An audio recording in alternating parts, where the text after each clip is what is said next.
avant l'événement là, j'ai fait 2 jours un peu intensifs en faisant 150 games sur certains. Ah oui, Voilà. ah ouais, Donc, d'accord, tu as fait un bon entraînement j'ai avant. fait une quand grosse même. session, donc ça m'a remis un peu dedans. Et voilà. Ok, ouais. Je me sentais vraiment très fébrile ces dernières semaines parce qu'à chaque fois je faisais pas les bons choix ou j'avais pas la bonne réflexion, etc.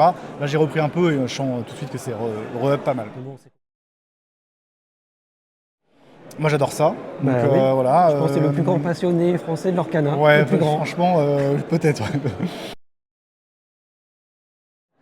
Tu avais l'air de dire que c'était bien de faire une petite pause pour repartir avec un peu plus de fraîcheur. Moi j'aime bien en tout cas un peu poser la tête ou alors même changer de deck. Ça, quand même, des fois ça peut permettre de remettre un peu en question sa manière de jouer.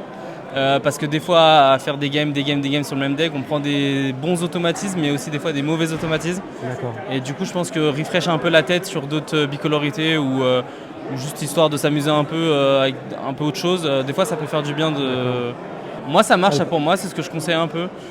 Des fois on s'embourbe dans un rouage négatif, donc du coup c'est pas si bien. Et des fois se poser, même jouer à un autre jeu, faire un petit break d'une semaine ou quoi, tout en gardant un peu à côté, en suivant l'actualité et tout ça. Mais juste tester d'autres trucs, jouer avec des potes, un peu plus fun. Enfin, voilà. Ouais. Moi je sais que, en tout cas avec moi ça marche. Prendre un peu plus de légèreté. Ouais, il faut aussi, ça reste un loisir, même si on veut tous parfait. Ouais. Voilà, on veut tous être des grands joueurs, mais ça demande beaucoup d'investissement, c'est dur, ça prend beaucoup d'énergie, tu peux pas être, on n'est pas tous des machines, donc faut se poser un peu.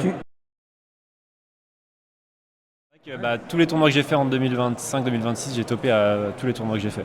C'est fou. Donc j'ai de la réussite. Comment tu l'expliques? Raconte-nous, explique-nous, les gens veulent savoir. Moi je veux savoir. Il y a un secret, mais je ne vous le révélerai pas. Je savais qu'il y avait un secret, je savais qu'il y avait un truc, ces gens-là qui topent tout le temps. Moi je galère comme un con avec mon deck. Non, déjà, il faut choisir le deck à l'avance. Oui, c'est sûr. Je pense à toi là. Exactement, ouais. Non, déjà, il faut choisir le deck à l'avance, savoir ce qu'on joue, bien connaître les match-ups. C'est des choses basiques. Éviter de prendre un violet rouge dans une. Au dernier moment. Éviter de changer de deck au dernier moment, ouais. Oui, ça aussi. Bien bosser les match-ups évidemment, mais après, comme je dis, pour gagner un tournoi ou pour aller loin, il faut toujours une part de réussite. Il y a toujours une part de réussite. Mais n'avoir que la réussite, ça ne suffira pas pour gagner un tournoi. Oui, je m'entraîne quand même pas mal. Je m'entraîne beaucoup. Après, je sais pas ce que tu estimes beaucoup, mais je sais pas. J'entends des joueurs, là, Boba, tout à l'heure, il vient de nous dire ouais, bon, j'avais dit que je m'étais pas trop entraîné, tout ça, mais bon, il y a 2-3 jours, j'ai enchaîné 150 parties. Moi, je me concentre sur un deck, 2 decks maximum, et j'essaye de les maîtriser à fond. Je préfère être performant sur peu de decks que jouer 5-6 decks, mais du coup ne pas connaître aussi bien que si je les avais joués beaucoup plus de fois. Donc ouais, moi je m'attarde sur 2 decks, 3 decks maximum et je fais beaucoup de parties avec. Et après je me décide une semaine ou 2 avant le tournoi et je chaîne les parties à fond. Quand tu es seul, alors soit tu as des joueurs en face de toi, tu arrives à trouver quelqu'un avec qui jouer ou tu vas sur les sites en ligne pour jouer? J'ai ma team qui, on peut s'entraîner entre nous, donc on joue en remote aussi. Mais c'est vrai que tu essayes de caler des rendez-vous comme maintenant je suis sur Paris, c'est plus difficile de jouer avec des Lyonnais forcément. Ah ouais. Donc on joue en ligne ou alors avec les logiciels en ligne, ça aide et ça fait gagner du temps. Le truc avec le logiciel en ligne, alors c'est bien parce que tu tombes sur les match-ups un peu au hasard.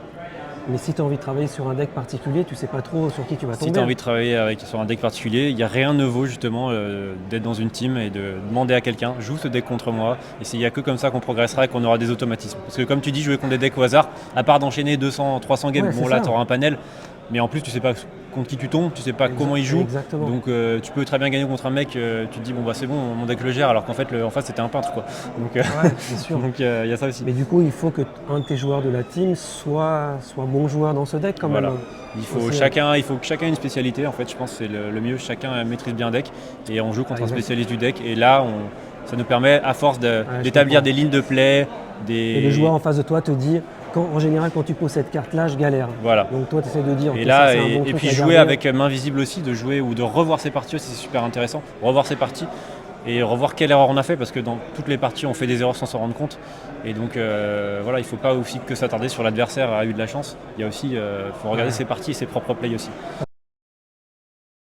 Effectivement, tu ne peux pas gagner avec du hasard. Les gens qui passent en top régulièrement, avec de la chance, tu peux aller en top un jour, mais tu ne vas pas gagner un tournoi avec de la chance. Il faut très bien jouer, faire moins d'erreurs que l'adversaire, parce que des erreurs, on en fera toujours. Comme je le dis, même dans les tops, il y a toujours des micro-erreurs. Il faut en faire moins que l'adversaire. Et voilà, la petite réussite, le petit top deck qui fait plaisir à la fin aussi, et ça aide, hein, évidemment. Ouais, ça aide. Ça aide. Moment Ouais. où on fatigue un peu, on a un petit peu moins envie de jouer. Et puis, mais comme j'aime beaucoup la compétition, il suffit que je fasse un bon tournoi, que je fasse Ça une te- belle ça te perf, et puis remotive. ça me remotive. Ouais. Voilà.